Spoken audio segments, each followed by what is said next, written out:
Bismillahirrahmanirrahim.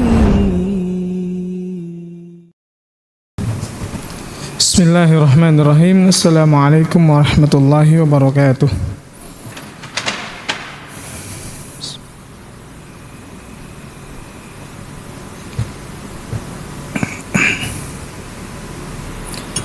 Alhamdulillahi rabbil alamin. Wabihi nasta'in ala umurid dunya waddin. Wassalatu wassalamu ala ashrafil anbiya'i wal mursalin wa ala alihi wa ashabihi wa man tabi'ahum bi ihsanin ila yaumiddin, amma ba'd.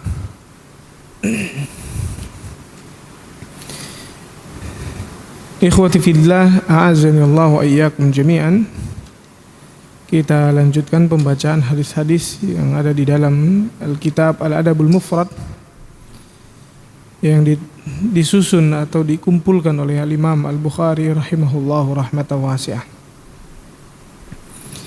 Bab 255, yaitu orang yang memberi makan saudaranya yang ia cintai karena Allah Subhanahu wa taala.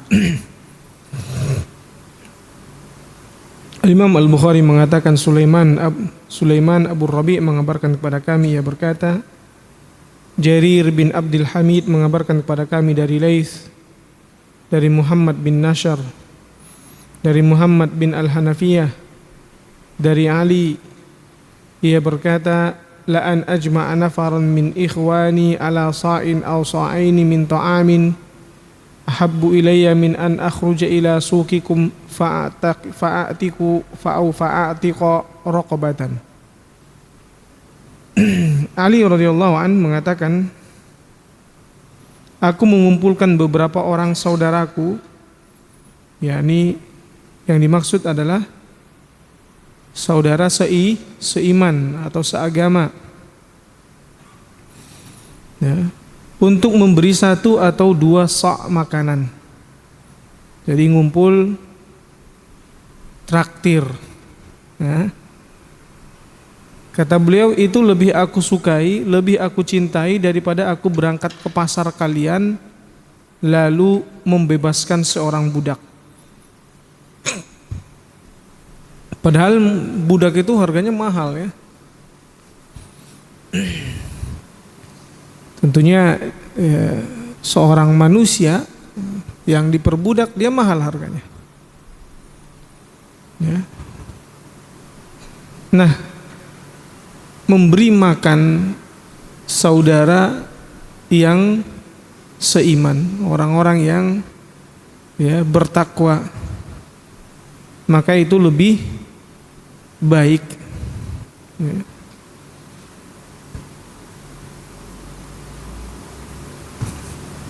Apalagi kita sampai mengumpulkan mereka dan memberi mereka makan, ya. Karena dengan berkumpulnya orang-orang yang bertakwa, ya, itu akan menguatkan keimanan kita. Dalam sebuah hadis yang lain, Nabi SAW katakan, ya, la tusahib illa mu'mina wa la ya'kul ta'amaka illa taqi. Janganlah berteman kecuali dengan seorang mukmin, dan janganlah memakan makananmu kecuali seorang yang bertakwa. Makanya kenapa dari hadis ini Ali, ya, meyakini bahwa memberi makan orang yang bertakwa itu lebih ia sukai daripada memerdekakan budak. Berikutnya sumpah jahiliyah. Al-Imam Al-Bukhari mengabarkan Abdullah bin Muhammad bin Ibrahim mengabarkan kepada kami, ia berkata, Ibnu Ulayyah mengabarkan kepada kami dari Abdurrahman bin Ishaq, dari Az-Zuhri, dari Muhammad bin Jubair bin Mut'im, dari ayahnya An Abdurrahman bin Auf, bahwa Rasulullah sallallahu alaihi wasallam bersabda, syahidtu ma'a umumati hilfal mutayyibin au mutayyabin. Aku pernah menghadiri hilful mutayyibin bersama ya, umumati, paman-pamanku. Fama uhibbu an ankusahu, maka aku tidak ingin melanggarnya. Wa anna li humran na'am, meskipun seandainya aku diberi unta merah. Maknanya adalah ya, harta yang paling berharga. Ya, sebagian ulama mengatakan unta merah adalah hewan ternak paling berharga. Namun sebagian ulama yang lain mengatakan humrun na'am itu adalah sebuah istilah di masyarakat Arab terdahulu yang menunjukkan harta paling berharganya. Ya, kalau seandainya harta paling berharganya adalah kebunnya yang luas, yang bagus hasil panennya, maka itulah yang disebut dengan humrun na'am. Ya. Beliau menyebutkan bahwa ya, hilfal mutayyibin, ya, al-mutayyibin itu di mana di masa jahiliyah ya, Bani Hashim, Bani Zuhrah dan Bani Tamim pernah berkumpul di rumah Juz'an ya, dan mereka menyediakan minyak wangi di sebuah mangkok besar ya, jadi makan besar. Hilf sebenarnya hilf ini ada dua arti. Bisa jadi dia adalah hilf yang dimaksudkan adalah perkumpulan untuk makan besar, bisa jadi juga artinya adalah sumpah. Penerjemah di sini mengartikannya sumpah. Ya, namun ini kurang tepat, dikatakan sebagai sumpah jahiliyah. Ya, hilful jahiliyah maknanya adalah ya, perkumpulannya orang-orang jahiliyah dahulu yang mana mereka itu apa? Berkumpul untuk makan. Makanya ya, kemudian mereka disebut dengan al-mutayyibin ya, di mana mereka semuanya bersumpah untuk saling menolong, saling membantu orang yang dizolimi ya, jadi mereka di makan besar itu ada suatu kesepakatan mereka, ada suatu janji mereka ya, agar mereka apa? Saling tolong menolong. Nah di sini Rasulullah SAW mengatakan, aku dulu apa? Bersama paman-pamanku, karena di situ ada Bani Hashim. Ya. Nah, agar tidak saling menzolimi, kemudian mereka yang disebut al-mutayyibin ini dan sumpah mereka ini disebut dengan hilfal mutayyibin, yakni kesepakatan mereka dan di mana mereka di saat itu ya, akan saling tolong menolong. Kalau seandainya orang-orang jahiliyah saja melakukan hal yang sama, maka Nabi SAW mengatakan ya, aku fama uhibbu an ankasahu, aku tidak ingin melanggar daripada kesepakatan tersebut, karena ini kesepakatan yang di dalamnya isinya apa? Kalau untuk saling tolong menolong, tidak untuk saling menzolimi, isinya apa ikhwah? Kebaikan. Nah, makanya Nabi SAW ya, mengatakan bahwa aku tidak akan atau ya, aku tidak ingin melanggar kesepakatan tersebut meskipun seandainya aku diberi unta merah. Jadi dua makna ini masuk di dalam arti daripada hilful mutayyibin ini.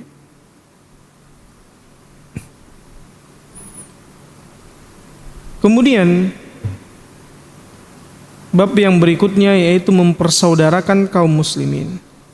Al-Imam Al-Bukhari mengatakan Musa bin Ismail mengabarkan kepada kami, ia berkata Hammad bin Salamah mengabarkan kepada kami dari Thabit dari Anas bin Malik radhiyallahu an, ia berkata akhon Nabi sallallahu alaihi wasallam baina ibni Mas'udin wa Zubair. Nabi SAW mempersaudarakan antara Ibnu Mas'ud dan Az-Zubair. Az-Zubair ibnul Awwam radhiyallahu anhuma. Kemudian Al-Imam Al-Bukhari mengatakan Muhammad bin Salam mengabarkan kepada kami, ia berkata Ibnu Uyainah mengabarkan kepada kami, ia berkata Asim Al-Ahwal mengabarkan kepada kami dari Anas bin Malik. Nabi SAW bersabda halafa Rasulullah, Anas bin Malik mengatakan halafa Rasulullah SAW baina Quraisy wal Ansar. Rasulullah SAW mempersaudarakan antara kaum Quraisy dan Ansar. Fi daril lati bil Madinah, di rumahku yang ada di Madinah. Fi dari. Jadi Anas menyebutkan kapan kejadian di saat Nabi SAW mempersaudarakan antara orang-orang Quraisy yaitu Al-Muhajirin dan orang-orang Ansar tersebut, itu terjadinya di rumah Anas bin Malik.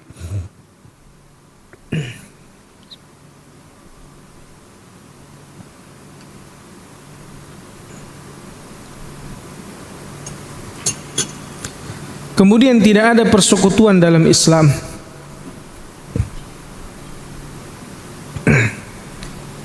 Al-Imam Al-Bukhari mengatakan Khalid bin Makhlad mengabarkan kepada kami, ia berkata Sulaiman bin Bilal mengabarkan kepada kami, ia berkata Abdurrahman bin Al-Haris mengabarkan kepadaku ala darajil Ka'bah,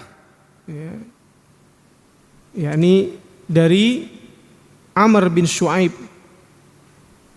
dari ayahnya, dari kakeknya, di mana saat itu Nabi SAW jalasa di waktu penaklukan Mekah dan beliau duduk di tangga Ka'bah. Fahamidallaha wa asna alaih. Kemudian Rasulullah SAW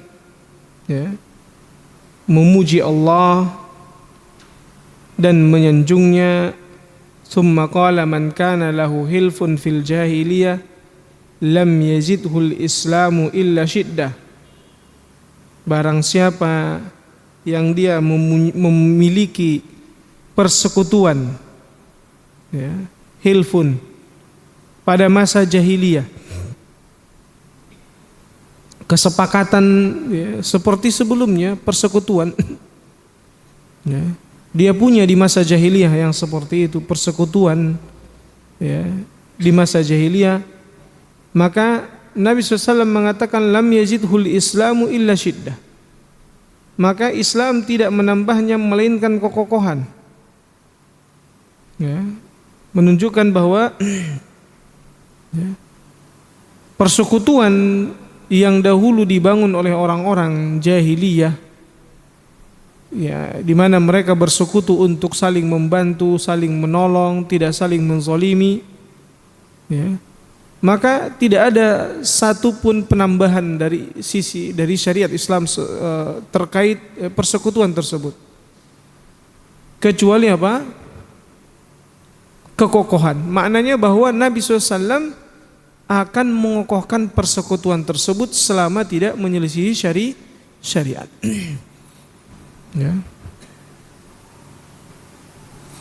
Dan kemudian Nabi SAW mengatakan wala hijrata ba'dal fathi, dan tidak ada hijrah setelah penaklukan kota Mekah. Makanya beliau menyebutkan terkait orang yang dahulu di masa jahiliyah mereka menyambung hubungan keluarga, membela yang benar, membela orang yang dizolimi dan sejenisnya, maka hal yang seperti ini tetap berlaku.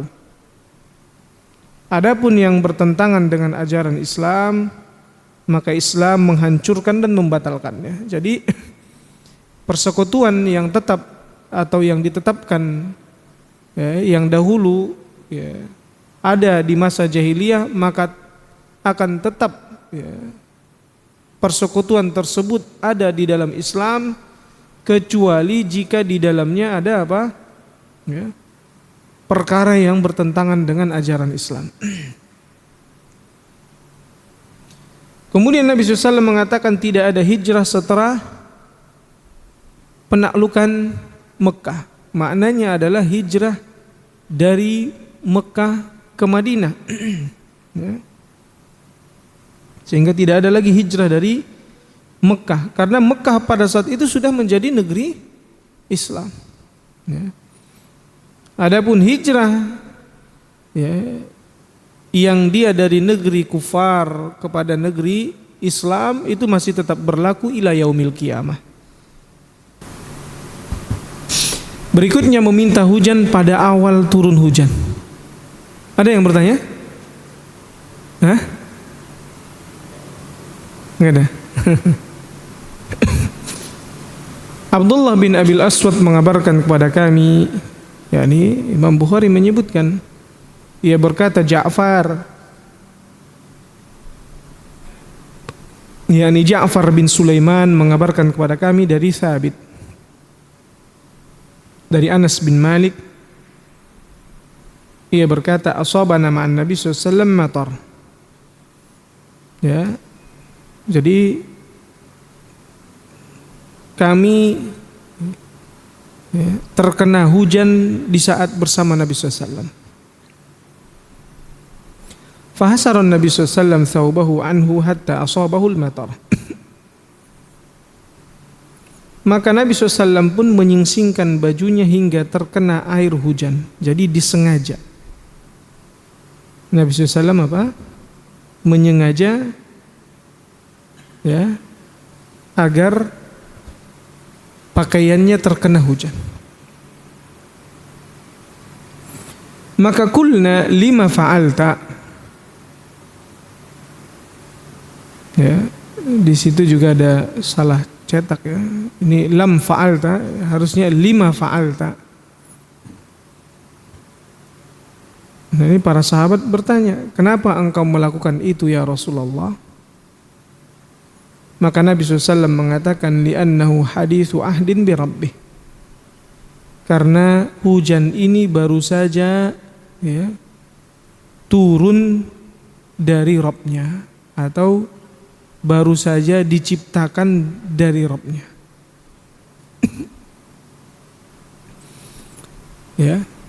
yakni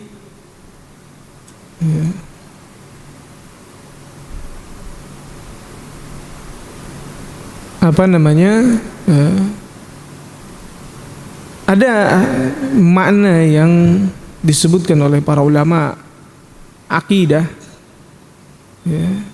sebelum kita sampaikan kandungan ini, di mana juga bahwa Allah Subhanahu wa taala menunjukkan Allah Subhanahu wa taala maha tinggi, yaitu ada di atas. Karena Nabi SAW ketika turun hujan, beliau buka sebahagian atau beliau singkap sebahagian bajunya, singkan sebagian bajunya sehingga agar terkena ke badannya. Tentunya bukan yang menjadi aurat ya, bukan berarti buka baju gitu sampai telanjang sampai kelihatan pusarnya gitu, enggak akan tetapi sebahagian yang sebelumnya tertutup pakaian, kemudian Nabi SAW singkan.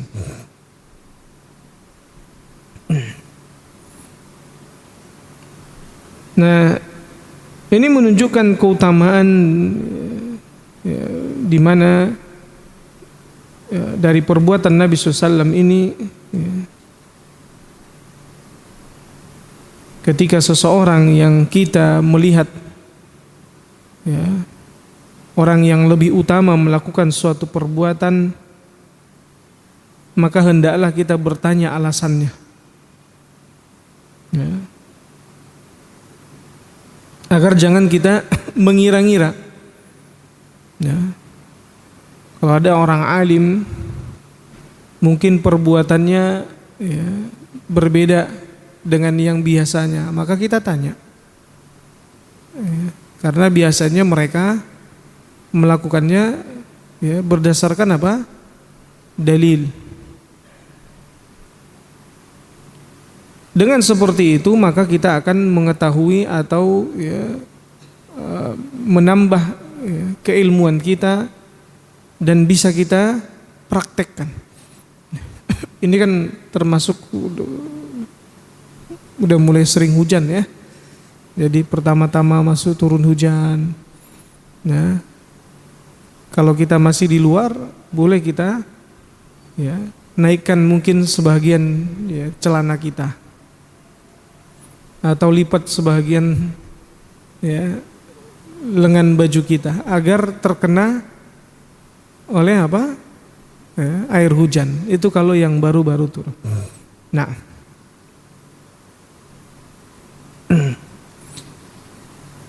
dan faedah yang kedua yaitu yang tadi kita sebutkan bahwa ya, dalam hadis ini menunjukkan bahwa ketinggian Allah Subhanahu wa taala di atas makhluknya. Ya, ketinggian Allah ya, sifatan wa dzatan, secara sifat dan zat. Ya, jadi bukan hanya sifat saja, tapi zatnya Allah Subhanahu wa taala juga maha tinggi. Bagi sebahagian orang ada yang mengganjal bagi dia ketika Nabi SAW menyebutkan tentang turunnya Allah Subhanahu wa taala ke langit dunia.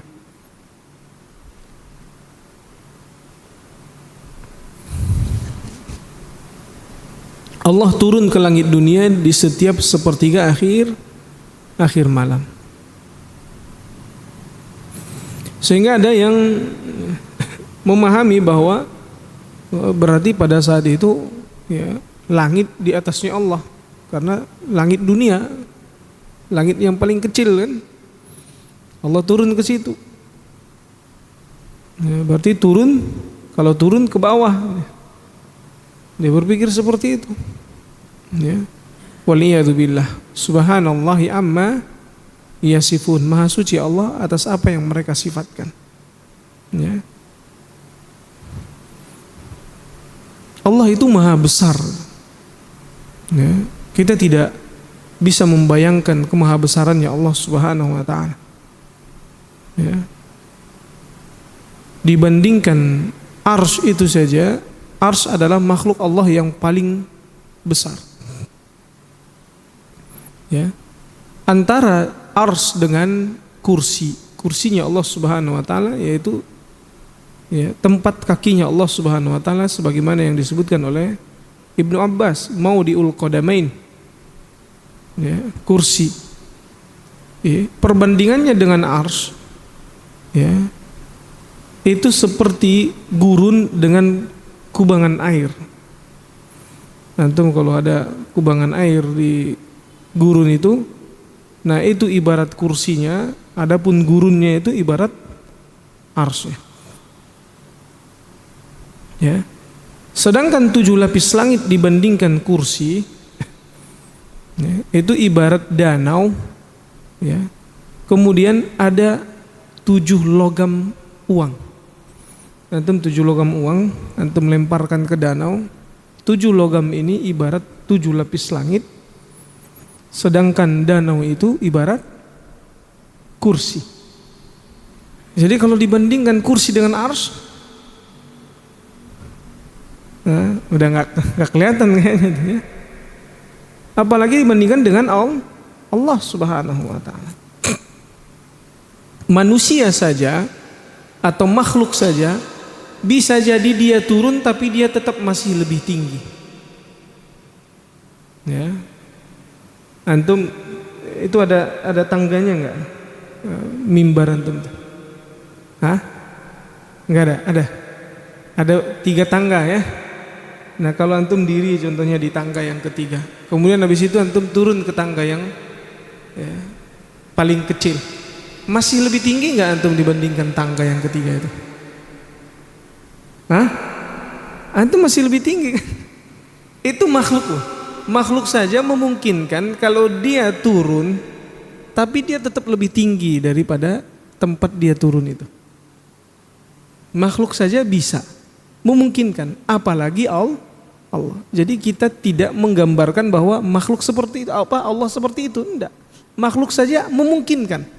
Saya mengatakan makhluk saja memungkinkan, apalagi bagi Allah. Jadi orang yang berpikir, wah kalau begitu Allah di bawah langit dong kalau Allah turun ke langit dunia. Nah ini pemikiran dangkal. Ya, karena Allah itu maha besar, Allah turun ke langit dunia dan Allah maha tinggi. Nah,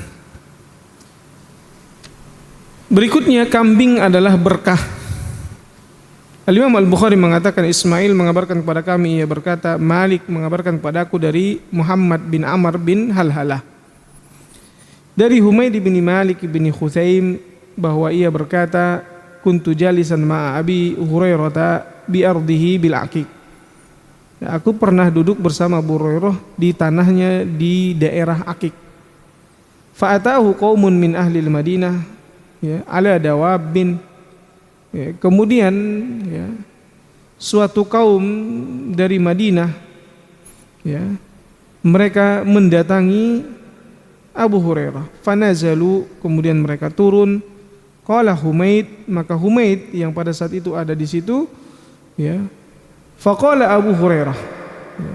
Abu Hurairah mengatakan idhab ila ummi wa qul laha inna ibnaka yuqri'uki salama. Ya, maka Abu Hurairah Humaid ini mengatakan di mana Abu Hurairah pun ya, berkata ya, kepada si Humaid ini, pergilah kepada ibuku dan katakan kepadanya anakmu mengirim salam untukmu. Ya. Wa yaqulu at'imina syai'an, dan juga berkata berilah kami ya makanan. Qala fa wada'at salasata aqrasin min syair ya, kemudian ya, ia mengatakan ya, lalu ibunya meletakkan 3 roti pipih dan minyak. Yani syair di sini aqras 3 kayak 3 gulungan roti lah maknanya ya. Ya. Wa syai'an min zait, kemudian zait yakni minyak ya, kayak apa namanya olesannya ya. Wa milhin, dan garam. Kalau kita di sekarang itu ya ibarat topping-toppingnya lah ya.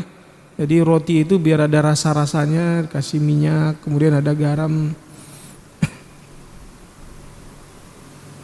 Yang mana ini diletakkan di sohfah, yaitu kayak nampan. Sohfah itu seperti nampan ya. Di atas sebuah hamparan, kalau beliau di sini sebutkan apa? Hamparan. Maknanya adalah sohfah itu ya nampan. Fa wada'atha ala ra'si, kemudian ibunya ini meletakkannya di atas kepalaku karena dia bentuk nampan begini, roti-rotinya kemudian ada minyaknya sama garamnya. Nah, dia letakkan di atas kepalaku. Fahamal tuha ilaihim, kemudian aku pun membawa roti ini kepada mereka, kepada ya tamu-tamu tersebut.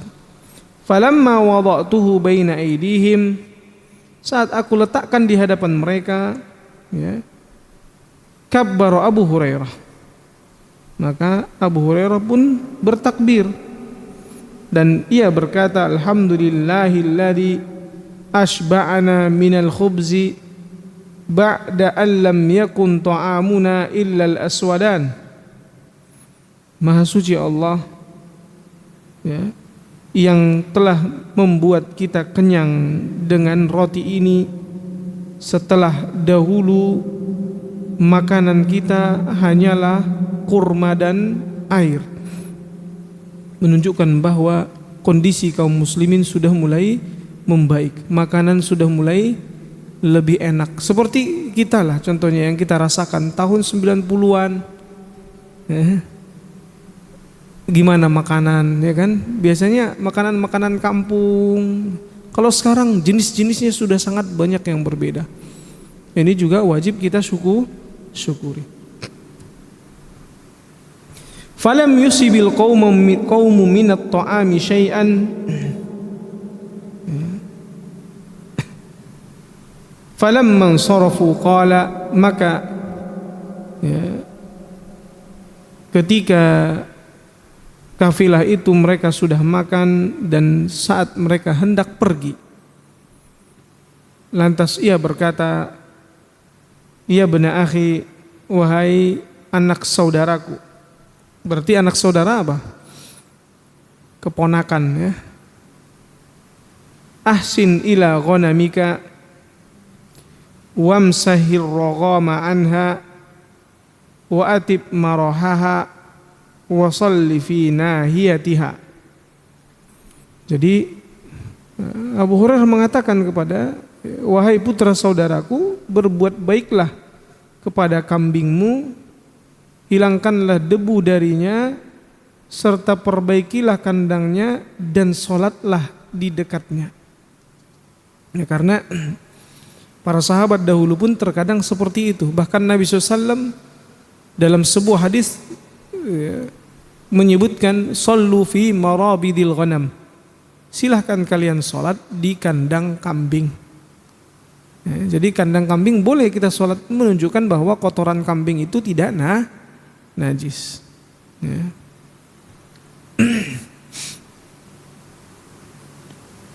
Fa innaha min dawabil jannah, karena kambing itu adalah di antara binatang surga.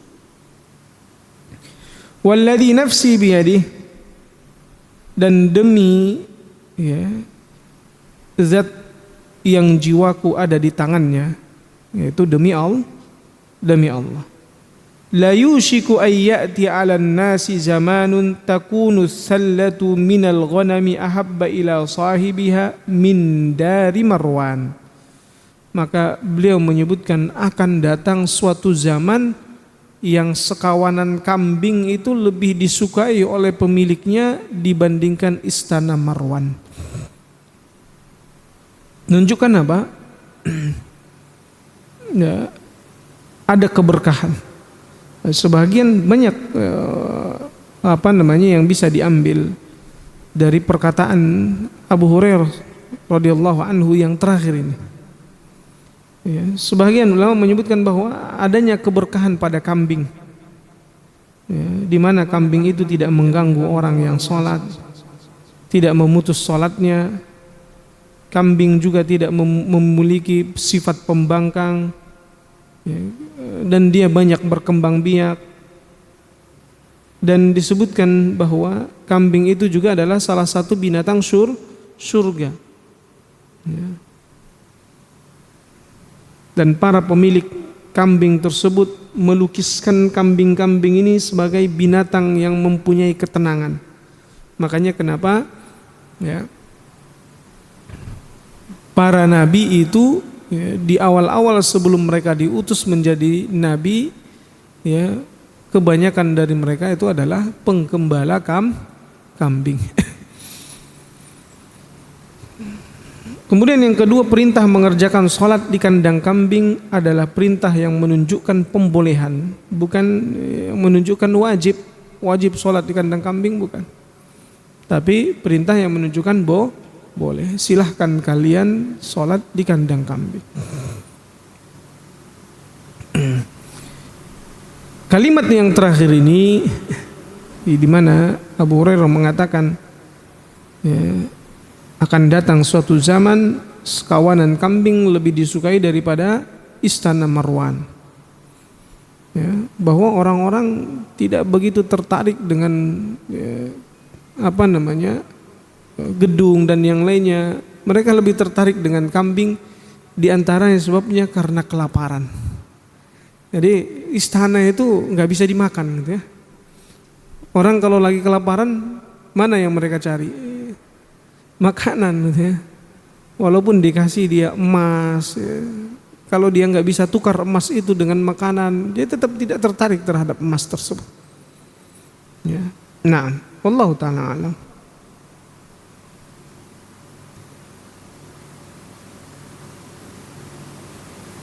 Berikutnya Al-Imam Al-Bukhari mengabarkan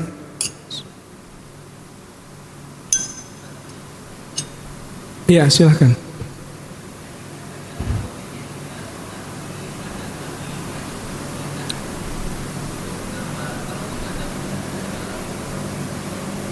Taib. Wah, masya Allah. Berarti antum tahu ya lanjutan hadisnya. Padahal tadi anda nggak sebutin.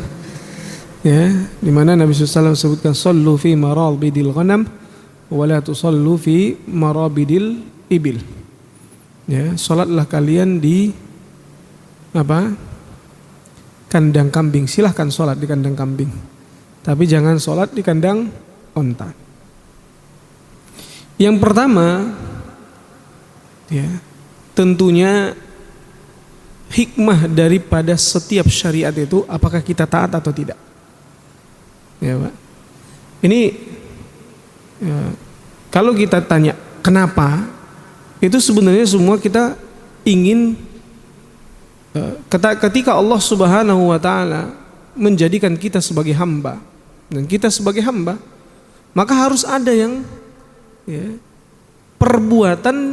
harus ada perbuatan atau perintah yang menunjukkan kalau kita hamba. Ya. Contohnya apa? Antum di sini jadi karyawan. Berarti harus ada tugas antum di sini kan, sehingga antum dianggap sebagai karyawan. Ya. Kalau antum ke sini tapi nggak ada tugas, nggak ada perintah dari bos antum, ya antum bukan karyawan berarti. Ya. Cuma jalan-jalan aja nggak ngapa-ngapain. Ya. Antum berarti bukan karyawan. Kapan seseorang itu dikatakan sebagai karyawan di perusahaan ini? Ketika dia ada tugasnya. Kalaupun dia jalan-jalan, tugasnya contohnya memantau. Kan ada tugas kan? Ini jalan-jalan gak jelas mau ngapain? Jalan-jalan aja. Tugasnya apa? Gak ada. Berarti bukan karyawan orang sini. Benar gak Pak? Ya. Nah sekarang ketika kita mengaku diri kita sebagai hamba Allah, namanya hamba ini kepada Rabbnya, penciptanya, ya, berarti harus ada keterikatan yang menunjukkan kita itu hamba. Allah kasih perintah, Allah kasih tugas, antum sholat, antum ini. Di salah satunya adalah Allah bolehkan di sini, Allah larang di sini. Sebenarnya kalau kita artikan ya suka-suka Allah gitu. Karena Allah ingin memerintahkan kita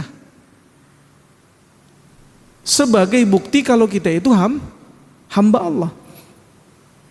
Ya. Kalau kita nggak mau ngerjain apa yang Allah perintahkan, berarti bukan hambanya. Maknanya ini ya dia nggak bakalan dapat bagian apapun. Kayak antum contohnya di sini kerja ini kan, antum akan dikasih gaji. Yang nggak ada ngapa-ngapain, yang nggak dapat apa-apa. Ya, dia mengaku karyawan tapi ternyata dia nggak ngapa-ngapain, dia nggak dapat apa-apa. Ya, malah bisa jadi dia ya, dipecat atau ya, dipidana karena dia mengaku. Nah, itu hikmah yang pertama, di mana setiap perintah itu hikmahnya adalah apakah kita taat atau tidak. Semua perintah itu hikmah paling utama. Ya. Hikmah yang lainnya, karena memakan daging onta itu membatalkan wudhu, ya, sehingga terkena kotorannya pun membatalkan wudhu. Ya. Nah, oleh karena itu kenapa Nabi SAW tidak memperbolehkan kita sholat di kandang onta.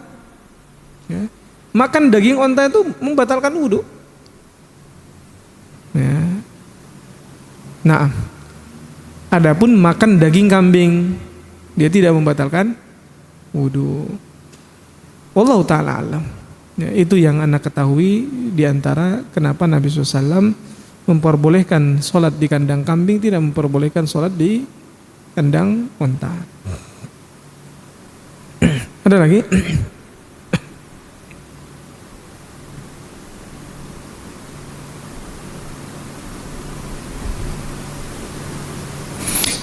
Al-Imam Al-Bukhari mengatakan Muhammad bin Yusuf mengabarkan kepada kami, ia berkata, Waqi' mengabarkan kepada kami, ia berkata, Ismail Al-Azraq mengabarkan kepada kami dari Abu Umar, dari Ibnul Hanafi, ya, atau Ibnul Hanafiyah, dari Ali radhiyallahu anhu bahwa Nabi SAW bersabda, asyatu fil baiti barakah, ya, bahwa ya, satu kambing di rumah adalah satu keberkahan.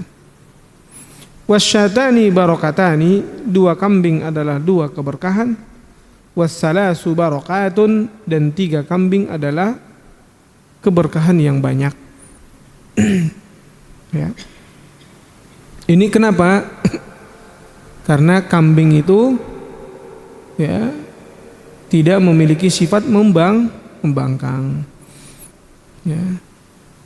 Dan dia ya, banyak berkembang biak seperti tadi yang disebutkan di penjelasan sebelumnya. Nah, ada pertanyaan lagi?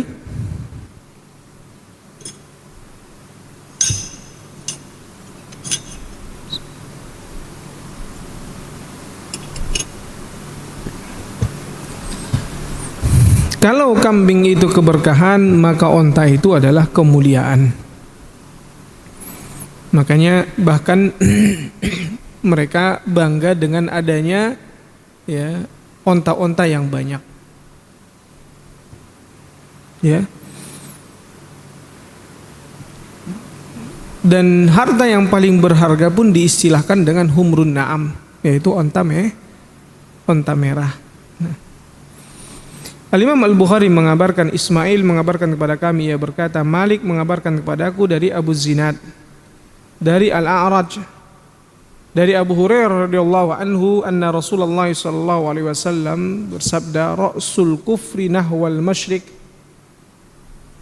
bahwa induk kekafiran itu berada ke arah timur. Wal fakhru wal khuyala'u fi ahli al-khayl wal ibil, kebanggaan serta kecongkakan ada pada pemilik kuda dan unta. Al-faddadina ahlil wabar was-sakinatu fi ahlil ghanam.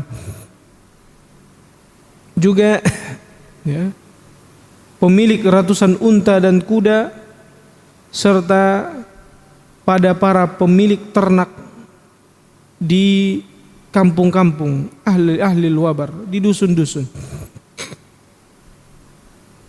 Jadi ya, orang-orang biasanya dengan kepemilikan onta, dengan kepemilikan kuda, itu mereka berbangga-bangga. Ya. Bahkan ya, yang menunjukkan mulia atau tidaknya seseorang dilihat dari banyak atau tidaknya onta atau kudanya.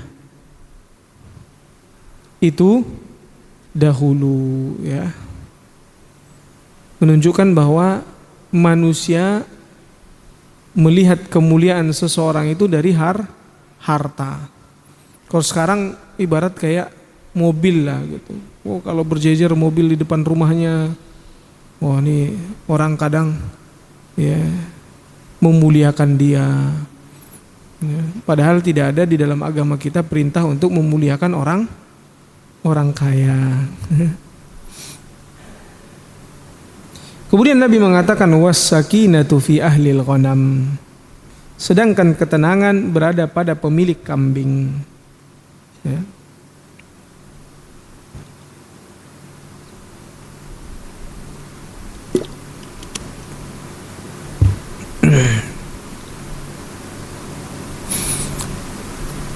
Apa faedah yang bisa diambil dari hadis ini? Yang pertama, bahwa hadis ini menunjukkan ya, parahnya kekafiran orang-orang Majusi karena kehancuran Persia.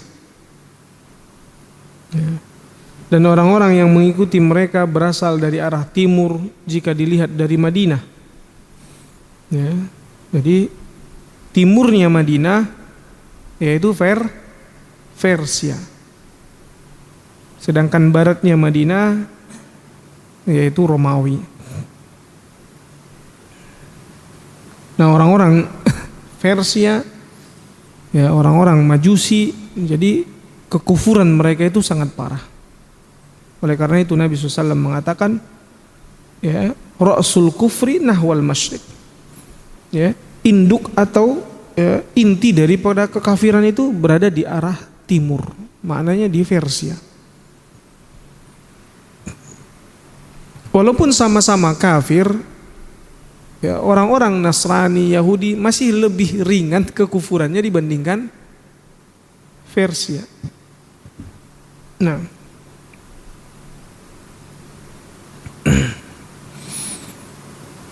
kemudian yang berikutnya celaan bagi para petani dan para peternak ya, yang mengeraskan suara di ladang-ladang dan di tengah binatang-binatang ternak mereka karena kesibukan mengurus kehidupan dunia mereka, di mana yang demikian dapat membuat hati mereka menjadi keras. Kenapa? Biasanya ngurusin onta dan kuda itu ya, lebih banyak ngeluarin suara. Ya. Kenapa beliau mengambil faedah ini? Karena peternak unta, peternak kuda berbeda dengan peternak kambing. Nah, biasanya peternak kuda, peternak unta itu suaranya lebih kencang-kencang, lebih keras-keras. Ya, makanya disebutkan celaan bagi para petani dan para peternak yang mengeraskan suara di ladang-ladang. Ya, ya, yaitu al-faddadina fil wabar. Orang-orang yang di para petani yang mereka itu teriak-teriak. Kalau mau nginpo itu karena jaraknya jauh, akhirnya apa? Saling ya, teriak-teriak. Nah, ini celaan bagi orang-orang yang seperti itu. Sebab suara-suara yang keras itu biasanya, atau bukan biasanya, Nabi SAW sebutkan itu membuat hati keras. Makanya kenapa kita itu disuruh untuk memelankan suara, maknanya jangan teriak-teriak. Dilarang kita teriak-teriak. Ya. Jangan kayak di hutan gitu ya. Nah, kemudian adapun peternak kambing, mereka mendapatkan keistimewaan khusus. Karena apa? Ketenangan, ketawaduan. Karena biasanya mereka tidak terlalu bersemangat dalam berusaha mendapatkan kekayaan dan jumlah yang banyak. Sebab kambing ya kan beda dengan unta. Bahkan unta itu kalau mau melahirkan, biasanya pemiliknya itu ninggalin semua kegiatan yang lain. Ini mau melahirkan untanya. Ya, dia nggak ke ladang dulu, dia nungguin, bahkan dia begadang karena saking ya, inginnya anak onta ini nanti selamat, karena suatu kebanggaan bagi mereka dengan banyaknya onta mereka. Juga kalau tadi orang-orang yang bersemangat untuk dunia, ya, untuk mendapatkan kekayaan juga jumlah yang banyak, ya, dua inilah yang merupakan sebab timbulnya sifat angkuh dan sifat sombong. Ya, kesombongan seseorang, keangkuhan seseorang itu disebabkan karena ya terlalu bersemangatnya mencari dunia, ambisi yang sangat besar terhadap dunia. Ya. Makanya ya, ambisi kita harusnya untuk akhirat, tapi tetap bekerja. Nah, insya Allah kita lanjutkan nanti setelah ya sholat maghrib. Kita cukupkan sampai di sini. Wabillahi taufiq wal hidayah. Assalamualaikum warahmatullahi wabarakatuh. Bismillahirrahmanirrahim. Alhamdulillah wassalatu wassalamu ala Rasulillah, amma ba'd. Kita lanjutkan di pembacaan hadis yang terdapat di dalam kitab Al-Adabul Mufrad yang dikumpulkan oleh Al-Imam Al-Bukhari rahimahullahu rahmatan wasi'ah. Masih di bab tentang unta adalah kemuliaan bagi pemiliknya. Hadis yang berikutnya, Imam Al-Bukhari mengatakan Amr bin Marzuq mengabarkan kepada kami, ia berkata Syu'bah mengabarkan kepada kami dari Umarah bin Abi Hafsah dari Ikrimah dari Ibnu Abbas radhiyallahu anhu, ajibtu lil kilabi wasya'i. Jadi Ibnu Abbas mengatakan aku kagum pada anjing-anjing dan kambing-kambing. Inna sya'a yudhbahu minha fis sanati kada wa kada. Kambing itu disembelih dalam setahun sekian-sekian. Wa yuhda kada wa kada, dihadiahkan sekian dan sekian. Wal kalbu tada'ul kalbatul wahidatu kada wa kada. Sedangkan anjing, satu ekor anjing betina melahirkan sekian-sekian. Tetapi kambing masih lebih banyak daripada anjing. Paham gak letak takjubnya Ibnu Abbas? Anaknya anjing sama anaknya kambing mana lebih banyak? Biasanya anaknya anjing. Anak anjing lebih banyak dan dia nggak disembelih gitu ya. Sedangkan anak kambing biasanya lebih sedikit dan setiap tahun disembelih, dihadiahkan, tapi dia masih lebih banyak. Ini letak takjubnya Ibnu Abbas. Ini menguatkan di mana kambing itu ada keberkahan. Dia lebih cepat berkembang biak. Walaupun mungkin dia satu atau dua biasanya dua kadang satu juga dia itu ngelahirin kambing. Tapi umur setahun atau mungkin 6 bulan itu udah mulai dewasa dia itu kambing, apalagi domba dia. Nah, kemudian hadis yang berikutnya, Imam Al-Bukhari mengabarkan Qutaibah mengabarkan kepada kami, ia berkata Wahab bin Ismail mengabarkan kepada kami dari Muhammad bin Qais dari Abu Hindin Al-Hamdani dari Abu Dhobyan, ia berkata qala li Umar bin Khattab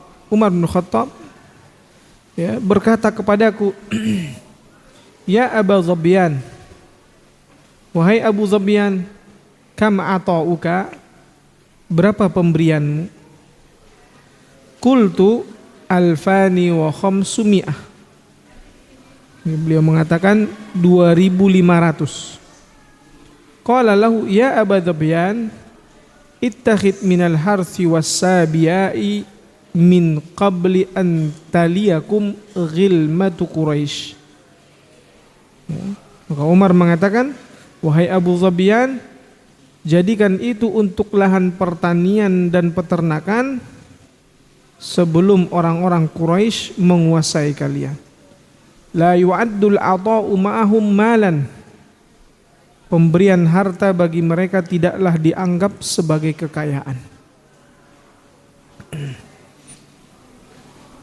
Jadi dari hadis ini ada anjuran agar kita punya binatang ternak. Karena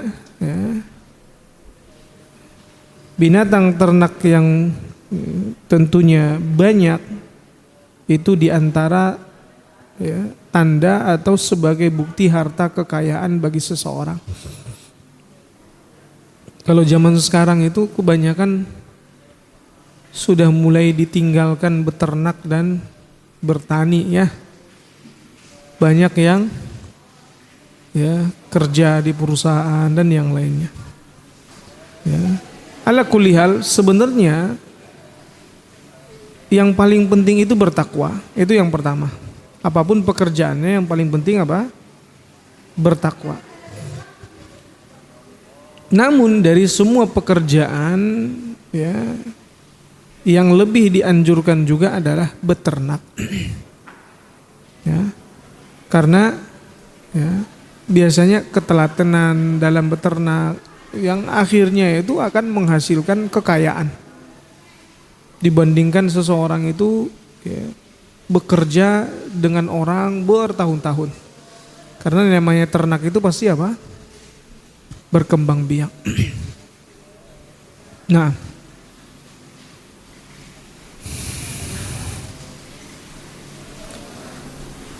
berikutnya Imam Al-Bukhari mengabarkan Muhammad bin Bashar mengabarkan kepada kami, ia berkata Muhammad bin Ja'far mengabarkan kepada kami, ia berkata Syu'bah mengabarkan kepada kami, aku mendengar Abu Ishaq Sami'tu Abdah ibnu Haznin yaqul, yakni aku mendengar Abdah bin Hazn di mana ia berkata tafakhara ahlul ibil wa ashabus syah,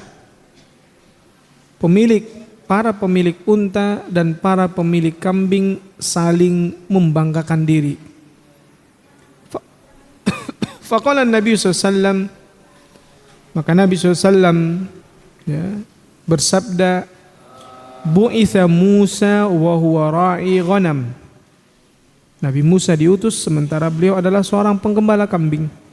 Wa bu'itha Dawud wa huwa ra'i. Nabi Daud diutus sementara beliau juga penggembala kambing. Wa bu'istu ana wa ana ar'a ghanaman li ahli bil ajyadi. Dan aku diutus sementara aku menggembala kambing milik keluargaku di Ajyad.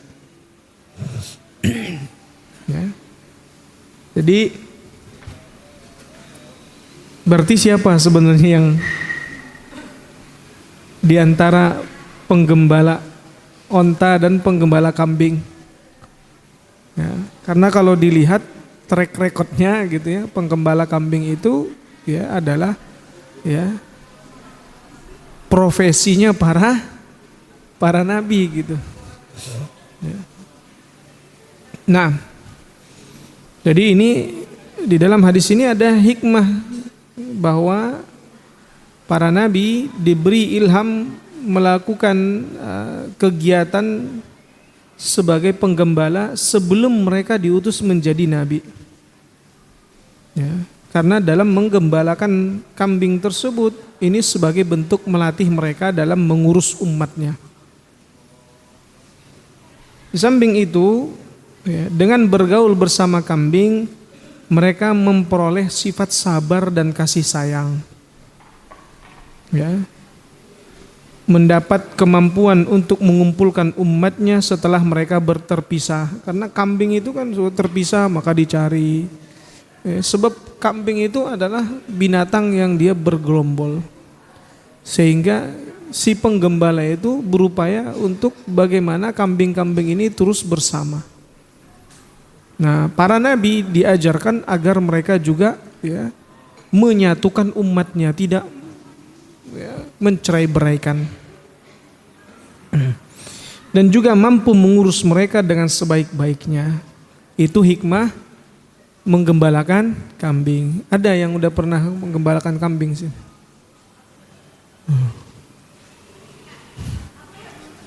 Ana pernah nyoba di Bogor tapi gagal. Ya. Jadi bukan ana sih yang gembalain, yang ngaturin gitu ya. Ya, buat ini kita buat kandang kambing gitu. Ya, ada yang jaga, itu yang lain. Tinggal lagi ya nggak bertahan lama. Lumayan ya, kambing itu apa? Ya, beratnya itu bagaimana mengurus mereka.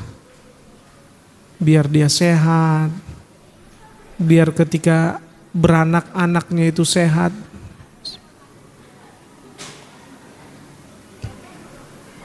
Yang saya rasakan dalam menggembalakan kambing atau beternak kambing itu, yang paling susah itu kalau si induknya sudah punya anak, gimana menjaga anak ini agar besar. Jadi butuh perhatian yang ekstra karena namanya makhluk hidup ya. Udah berapa kali itu mati aja. Anaknya tiba-tiba mati, mati lagi gitu terus.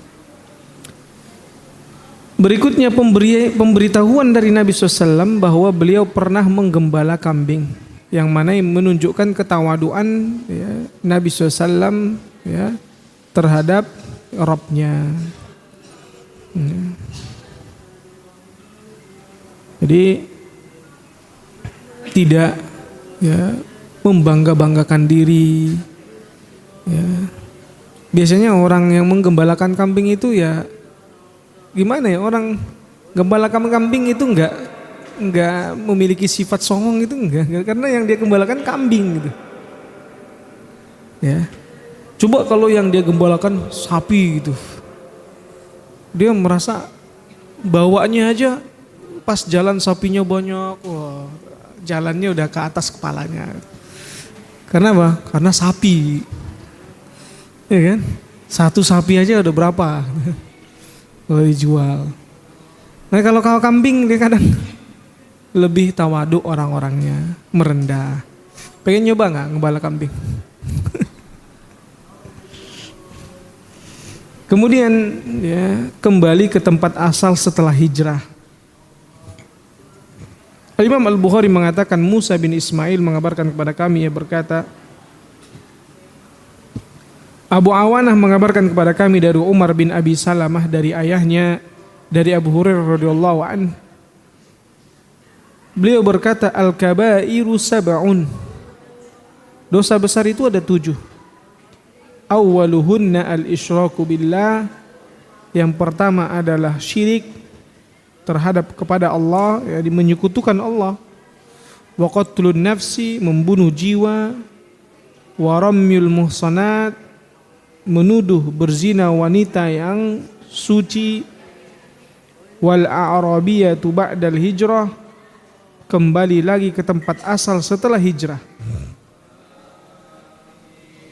Jadi ya, orang-orang yang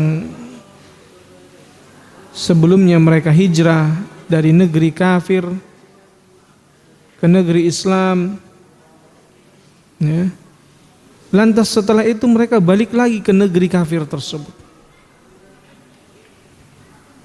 Ya. Nah ini termasuk dosa besar. Ya.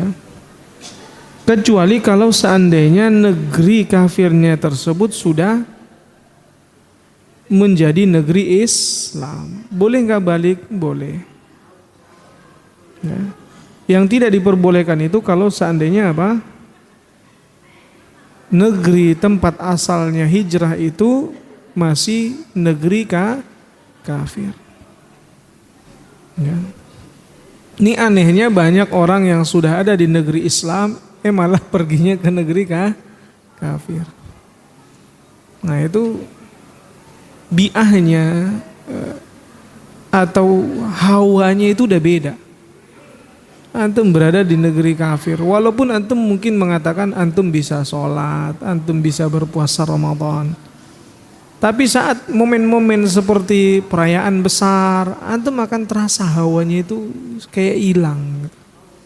Antum kayak contohnya di Jepang, atau antum di mana? Di Amerika. Nah, negeri kafir.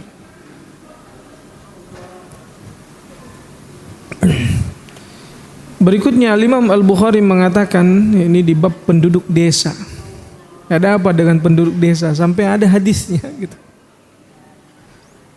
Imam Al-Bukhari mengatakan Ahmad bin Asim mengabarkan kepada kami, ia berkata, Haywah mengabarkan kepada kami, ia berkata, Sofwan mengabarkan padaku, ia berkata, aku mendengar Rashid bin Sa'ad berkata, Sami'tu Thauban yaqul, ya, aku mendengar Thauban mengatakan, qala li Rasulullah sallallahu alaihi wasallam.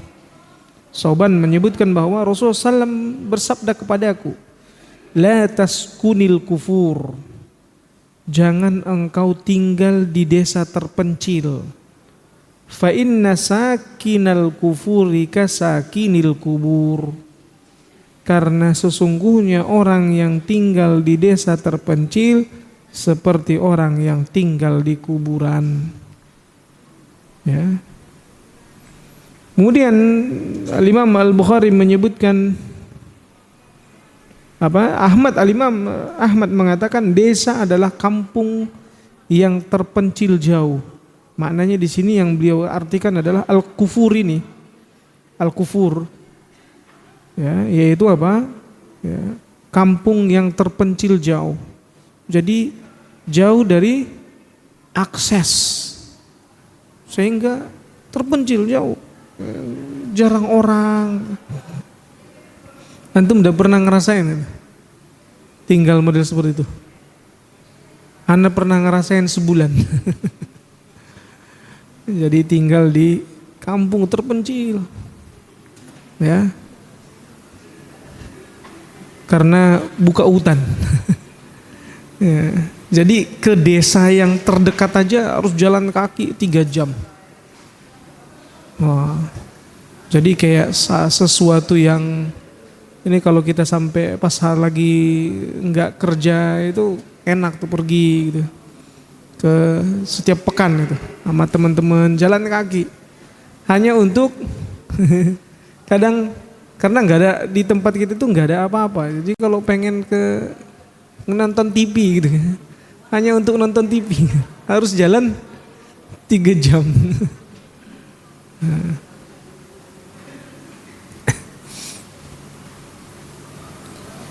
Kemudian ya Al-Imam Al-Bukhari mengatakan Ishaq mengabarkan kepada kami, ia berkata, Baqiyah mengabarkan kepada kami, ia berkata, Sofwan mengabarkan kepada kami, Sofwan mengabarkan kepadaku, ia berkata, aku mendengar Rashid bin Sa'ad berkata, Sami'tu Thauban qala li Rasulullah qala li an-nabiy sallallahu, ya, aku mendengar Thauban mengatakan bahwa Nabi sallallahu, ya, berkata kepadaku, wahai Thauban, jangan kamu tinggal di desa terpencil, la taskunil kufur, fa inna sakinil kufuri kasakinil kubur.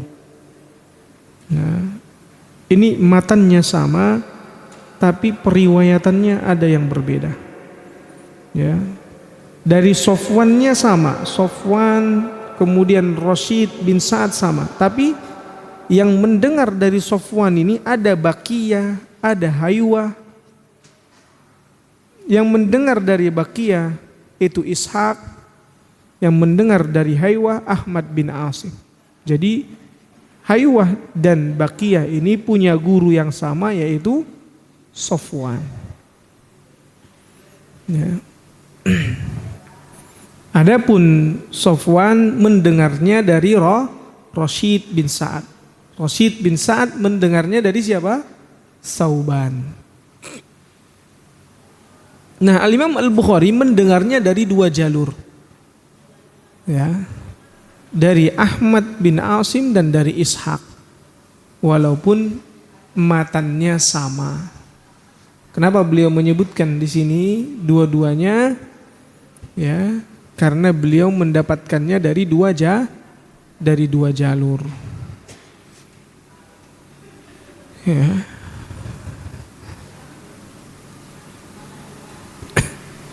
Jadi apa kandungan daripada hadis ini? Bahwa orang-orang yang tinggal di kampung-kampung dikarenakan jauh dari para ulama dan dikarenakan kebodohan mereka serta dikarenakan sedikitnya mereka memperhatikan urusan agamanya.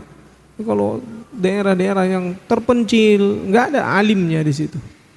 Orang yang paling rajin ibadah dianggap seperti ulama, berfatwa.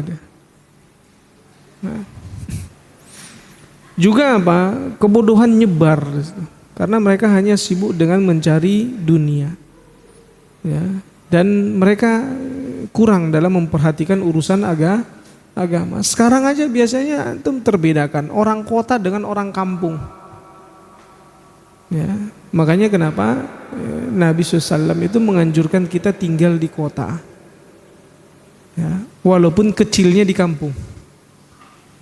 Kecilnya ke kampung, kenapa? Biar badannya itu terhindar dari penyakit kota.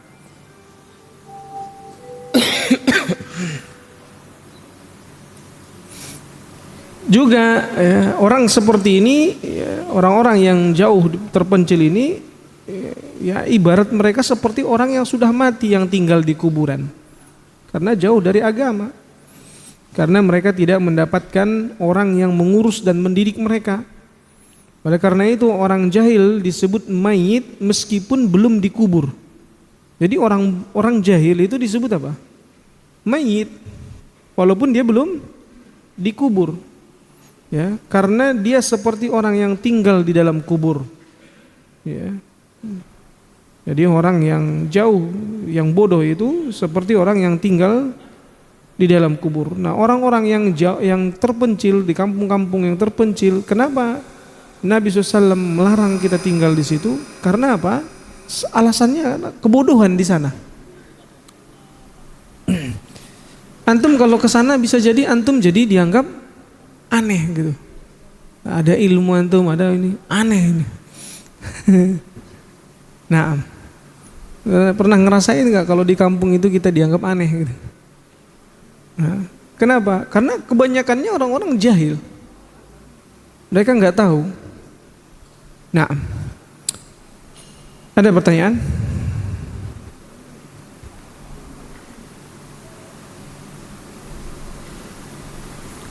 Berikutnya pergi ke dataran tinggi. Al-Imam Al-Bukhari mengatakan Muhammad bin Sabbah bin As-Sabbah ya, mengabarkan kepada kami, ia berkata Syarik mengabarkan kepada kami dari Al-Miqdam bin Syuraih, dari ayahnya. Siapa nama ayahnya?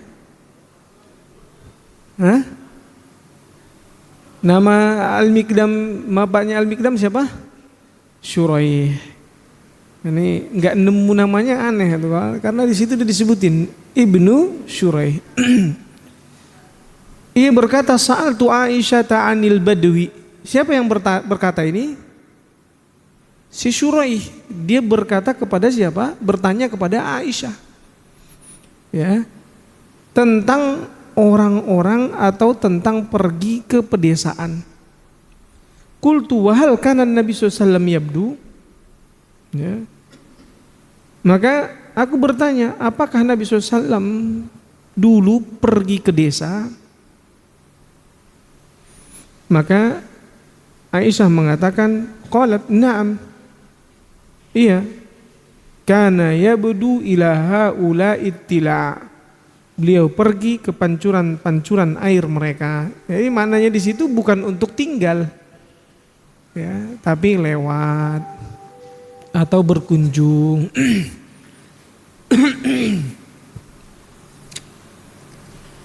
Kadang kalau kita ke sana ya menyejukkan pikiran, tapi kalau untuk tinggal di sana jangan. Ya. Ada nggak yang pengen balik ke kampung? Ada. Kata Nabi apa? La taskunil kufur. Jangan kamu tinggal di kampung terpencil, kecuali kalau kampungnya bukan kampung, nggak kampung banget ya, ada alim lah, ada ustadz di sana ya. Nah, beberapa jamaah itu ketika mereka pulang kampung yang susah mereka nyari tempat belajar, ya, nggak tahu mau belajar di mana. Kalaupun ada ustadznya satu, sehingga terkesan fanatik. Dia tidak bisa mengambil ilmu dari banyak ustaz. Berikutnya Imam Al-Bukhari mengatakan Abu Hafs bin Ali mengabarkan kepada kami, ia berkata Abu Hashim mengabarkan kepada kami dari Amr bin Wahab. Ia berkata ra'aitu Muhammad bin Abdullah bin Usaid idza raqiba. Aku melihat Muhammad bin Abdullah bin Usaid apabila berkendara wa huwa muhrim, dalam keadaan beliau berihram. Ya. Wada'a thawbahu an mankibaihi, ia melepas pakaiannya dari kedua bahunya dan meletakkannya, wa wada'ahu ala fakhidaihi, meletakkannya di atas pahanya, kedua pahanya. Faqultu ma hadza? Apa ini? Qala ra'aitu Abdullah yaf'alu mithla hadza. Maka dia pun mengatakan, aku melihat Abdullah melakukan hal ini. Jadi hadis ini menunjukkan bahwa orang-orang yang berihram ketika keluar dari rumahnya untuk melakukan umrah dan haji, mereka melewati daerah-daerah pedesaan yang di dalamnya terdapat air-air. Jadi lewat pedesaan dari Riyadh contohnya, mau ke Mekah lewat kampung-kampung, ada di satu pancuran-pancuran, ada aliran-aliran air, ya. Jadi ini menunjukkan apa? Bolehnya sekali waktu keluar menuju tempat-tempat aliran air tersebut. Maknanya boleh sekali-sekali berkunjung ke desa, menjernihkan pikiran. Ya, terlalu suntuk di kota, pergi dulu ke kampung. Makanya saya sekali sepekan tuh ke kampung Bogor. Ya, jernih, enak, ya, airnya, mandinya, waduh dingin gitu ya. Malam gak harus pakai AC, Masya Allah. Nah, ada pertanyaan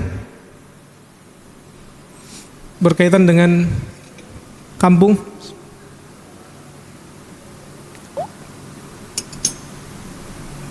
Kadang yang diinginkan kebanyakan orang gak apa-apa tinggal di kampung, asalkan gajinya gaji kota. Karena yang ditakutkan tinggal di kampung apa? Kebanyakan orang selain dia di situ banyak kebodohan, tapi kebanyakannya nggak mau tinggal di kampung karena apa? Susah nyari maisha, iya nggak? Kebanyakan itu, ya. Padahal sebenarnya ya gampang-gampang susah.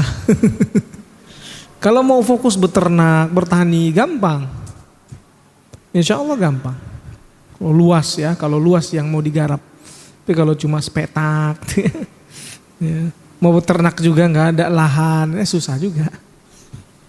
Nah, ada pertanyaan?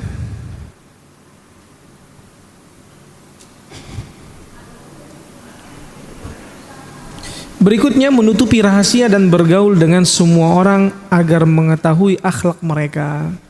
Ya, kita itu tidak diperbolehkan eksklusif. Maknanya itu hanya bergaul dengan sejenis saja maknanya. Eksklusif, menutup diri dari masyarakat itu dilarang. Ya. Al-Imam Al-Bukhari mengatakan Abdullah bin Muhammad mengabarkan kepada kami, ia berkata, Abdul Razak mengabarkan kepada kami, ia berkata, Ma'mar mengabarkan kepada kami, ia berkata, akhbarani Muhammad bin Abdullah bin Abdurrahman bin Abdul Qari an abihi anna Umar bin Al-Khattab wa rajulan minal ansar, dari ayahnya ya Abdul Qari, ayahnya yaitu Abdul Qari, Abdurrahman ya afwan Muhammad ibnu Abdullah bin Abdurrahman bin Abdul Qari. Berarti Muhammad mengabarkan dari ayahnya, yaitu ayahnya Abdullah bin Abdurrahman, ya, bahwa Umar bin Khattab wa rajulan minal ansar kana jalisaini, ya, Umar dan salah seorang laki-laki dari kaum Ansar duduk berdua. Faja'a Abdurrahman ibni Abdul Qari, maka datanglah Abdurrahman ibni Abdul Qari. Fajalasa ilaihima, dia pun duduk ikut bersama mereka. Faqala Umar, maka Umar mengatakan, inna la nuhibbu man yarfa'u hadisana. Umar mengatakan, kami enggak suka ada orang yang menyebarkan pembicaraan kami. Faqala lahu Abdurrahman, maka ya Abdurrahman berkata, ya, lastu ujalisu ulaika ya amiral mu'minin, ya, aku tidak duduk bergabung dengan orang-orang seperti itu wahai amirul mu'minin. Qala Umar bala fajalis hada wa hada, maka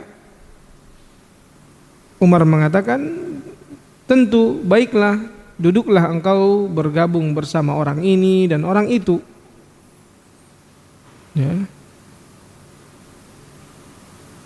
Wala tarfa hadisana, dan jangan engkau menyiarkan atau menyebarkan pembicaraan kami. Tsumma qala lil ansari, kemudian Umar mengatakan kepada orang Ansor tadi itu yang awalnya beliau duduk bersama orang Ansor tersebut. Man taran nasa yaquluna yakunul khalifatu ba'di. Siapa orang yang engkau ketahui orang-orang mengatakan akan menjadi khalifah setelahku? Yani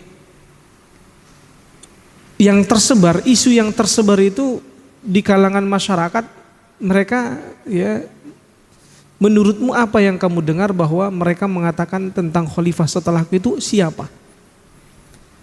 Maka orang Ansor itu pun ya, faqala fa'addadal ansori rijalan minal muhajirin, maka dia sebutkan beberapa orang dari orang-orang muhajirin. Lam yusammi aliyan, dan tidak menyebutkan Ali. Faqala Umar, maka Umar mengatakan, fama lahum an Abil Hasan. Ya, apa gerangan, kenapa mereka tidak menyebutkan Abul Hasan? Yaitu siapa? Ali. Maka fawallahi innahu la ahrahum in kana alaihim ayyuqimahum ala tariqatin minal haq. Maka Umar juga mengatakan, demi Allah, ia adalah orang yang paling pantas di antara mereka. Jika ia memimpin mereka, ia akan membawa mereka kepada jalan yang benar. Karena orang-orang gak nyebutin Ali. Siapa kira-kira gerangan setelah yang mereka isukan akan menjadi khalifah setelahku? Ya, ternyata disebutkan nama-nama orang muhajirin, tapi tidak menyebutkan nama Ali radhiyallahu an. Apa faedah yang bisa diambil dari hadis ini? Adab majlis ilmu atau adab bermajlis diantaranya adalah tidak menyebarkan rahasia setelah beranjak dari majlis tersebut. Antum kalau 2 orang ngobrol, 3 orang ngobrol, cerita antum saat di majlis itu jangan disebarin ke yang lain. Ya, kemarin nanti ngobrol-ngobrol sama Ustadz Fulan, beliau bilang begini-begini. Ah, ini gak boleh, ini adab. Ya. Jadi seseorang itu harus tetap menjaga atau merahasiakan pembicaraan yang terjadi di majelis tersebut. Ini sebagai bentuk pengamalan dari sabda Nabi SAW, al-majalisu bil amanah. Majelis-majelis itu adalah dengan amanah. Ya. Makanya Nabi SAW sering menegur kalau ada majelis-majelis setelah majelisnya Nabi SAW. Setelah kajiannya Nabi, majelis Nabi, para sahabat nongkrong sebelah sono pojok, ada yang sini. Nabi SAW itu suruh mereka bubar. Nah, karena dikhawatirkan biasanya dari majelis ini pindah obrolan ke majelis itu dan yang lainnya. Akhirnya apa? Ngomongin orang. Ya, makanya ya. Dan biasanya juga di majelis-majelis seperti itu ngebahas tadi pembahasan yang ada di majelis itu tadi, yang nggak sependapat pun mengeluarkan, berani berbicara, tapi di belakang, ya kan? Di depan ustadznya nggak berani nih. Nah, kajian gitu kan, habis itu bikin majelis-majelis ngomongin pembahasan tadi ustadz ngomong begini ya, padahal sebenarnya begini. Ada mulai dia di situ kayak punya mic gitu, pegang mic gitu ya. Tapi pas tadi dia nggak ngomong, nggak nanya. Pernah nggak ketemu majelis seperti itu? Hah? Jadi mereka buat majelis tandingan. Padahal sebenarnya majelis itu adalah amanah, harusnya dipegang amanahnya. Di samping itu menyebarkan rahasia termasuk faktor paling besar yang memicu terjadinya permusuhan dan pertengkaran. Jadi kalau kita duduk kemudian kita dengar si fulan itu ngebocorin apa yang pernah kita ceritakan sama dia. Oh, kita itu akhirnya apa? Benci, marah. Sebab faktor daripada apa? Permusuhan. Kemudian dalam hadis ini terdapat penjelasan tentang keutamaan Ali radhiyallahu an, di mana Umar mengatakan, ya, beliau adalah yang paling pantas.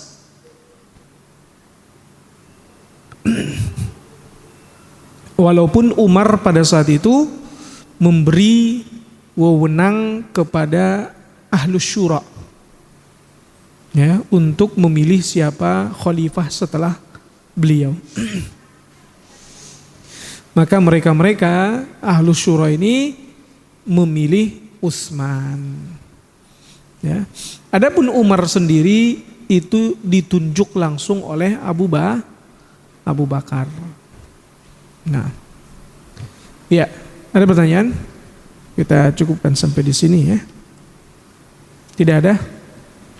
Nah, ya, pengen jalan-jalan ke kampung dulu ya, biar refreshing. Subhanakallahumma wa bihamdik asyhadu an la ilaha illa anta astaghfiruka wa atubu ilaik. Wabillahi taufiq wal hidayah. Wassalamualaikum warahmatullahi wabarakatuh.